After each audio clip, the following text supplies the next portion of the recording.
தமிழ்தாய் வாழ்த்து 3வது இடத்துக்கு தள்ளப்பட்டிருக்கு. இது தமிழ்நாட்டு மக்கள் மத்தியில மிகப்பெரிய ஒரு கோபத்தையும் அதிர்ச்சியையும் ஏற்படுத்தியிருக்கு. அதை எதிர்கட்சிகள் எல்லோரும் விமர்சிச்சிருக்கிறோம். அதுக்கு ஆளுங்கட்சியும் ஒரு விளக்கத்தையும் கொடுத்திருக்கிறாங்க, நானும் பார்த்தேன். எங்களோட கருத்து என்ன அப்படின்னா, பாஜக ஆட்சிக்கு வந்திருக்கக்கூடிய மேற்கு வங்க மாநிலத்துல பதவியேற்பு நிகழ்ச்சியின் போது வந்தே மாதரம் பாட்டு பாடப்படல. ஆனா இங்க தமிழ்நாட்டுல அது பாடப்பட்டிருக்கு. மேற்கு வங்கத்துல இன்னைக்கு யாரு ஆளுநரா போய் உட்கார்ந்து இருக்காங்க அப்படின்னு உங்க அத்தனை பேருக்கு தெரியும், சொல்ல வேண்டிய அவசியம் இல்லை.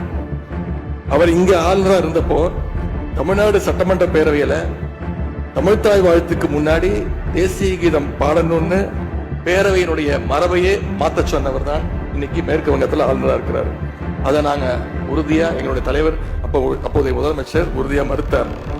அதனால 2023ஆம் ஆண்டு முதல் தொடர்ந்து 3 வருஷம் அவர் பேரவையிலிருந்து வெளிநடப்பு செஞ்சுட்டு போன காட்சிகளை எல்லாம் நீங்களும் பார்த்திருப்பீங்க. இதன் மூலமா நாங்க சொல்ல வர்றது, அடுத்து விரைவிலேயே இந்த பேரவையில ஆளுநர் உரை நிகழ்த்த இருக்கிறார். ஆகவே ஏற்கனவே உங்களுடைய அரசனுடைய பதவியேற்பு விழாவில் நடந்த அந்த சம்பவம், அந்த தவறு மீண்டும் இந்த பேரவையில நடப்பதற்கு நீங்க அனுமதிக்க கூடாது. நாங்கள் அனுமதிக்க மாட்டோம். பேரவையில் மட்டுமல்ல, தமிழ்நாட்டில் நடக்கக்கூடிய எந்த நிகழ்ச்சியாக இருந்தாலும் சரி, அரசு நிகழ்ச்சியாக இருந்தாலும் சரி, எந்த நிகழ்ச்சியாக இருந்தாலும் சரி, தமிழ்தாய் வாழ்த்து என்றைக்கும் 2வது இடத்திற்கு நாம தள்ளி போக விடக்கூடாது.